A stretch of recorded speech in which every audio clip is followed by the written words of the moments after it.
Yes, siyempre after natin na mag-ayos ng mga dokumento at saka magpa-medical, papasyal na naman tayo dito sa Fair Park.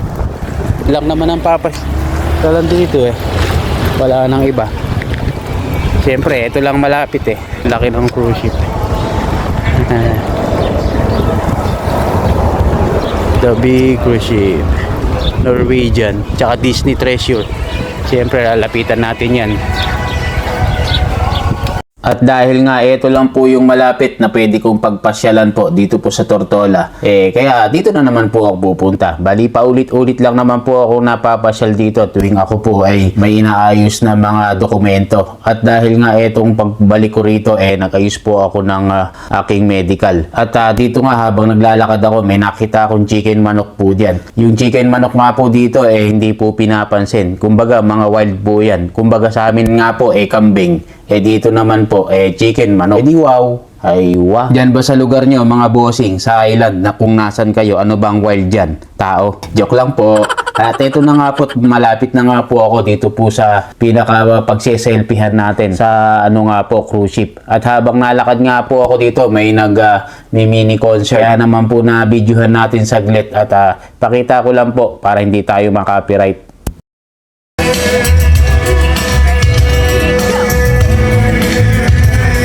Kaya naman po saglit ko lang po pinakita po yung sounds. Alam niyo naman po dito maraming bawal si Lolo Mets. At lahat nga po ng makikita niyo po na tao rito halos lahat po yan ay galing po ng cruise ship. Kasi po halos 90% nga po ng umiikot dito sa may town or dito po sa pinakaloob po ng Fair Park galing nga ng cruise ship na paulit-ulit. Kung wala po yung cruise ship na yan, napakatahimik po ng lugar na to. Kumbaga mga empleyado lang po ang mga tao dyan. Pero meron nga rin pong nadayo rito na mga tourist din po kahit walang cruise ship. Ano ba talaga? Labo ko naman. Hehe, basta yun na yun. Dahil nga magse-selfie po tayo, dito nga po ako pupunta sa pinaka park na to sa maluwang na area. Dahil maganda nga po dito mag-selfie. Ay wah, selfie nga di wow. Shout out pala dyan sa mga kabayan natin sa may Norwegian, Luna, Nassau at sa Disney Treasure, Nassau. God bless po sa inyo. Mabuhay po kayo. Alright.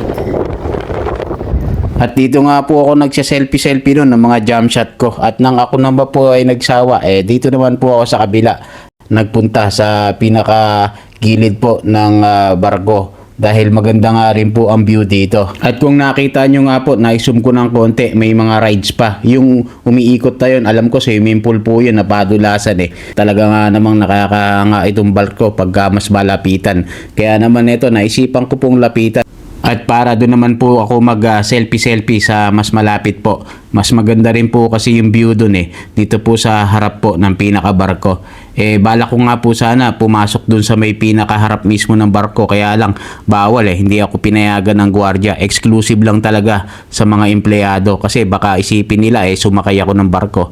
Pero hindi ko naman po gagawin yun. Kaya lang hindi talaga pwede pumasok Kaya dito na nga lang po ako sa harapan para mag-selfie. At hinihintay ko nga pong matapos yung mga tao dito sa gilid ko po sa may pinaka-BBI na arko. Kaya lang hindi nga po sila matapos-tapos na mag-selfie dahil sa dami nga po. At nakita nyo naman po ang haba pa ho ng pila. Kaya laban na isipan ko na lang na dito na lang po ako sa gilid mag-selfie tabi pa rin po ng BBI or yung pinaka-arko niya, yung isa sa mga tourist spot po dito sa harap po ng barko. Siyempre after ko din mag-selfie tayo po ay lalarga na dahil may pupuntahan pa nga po ako ng mga oras na to. Remember, God is good all the time.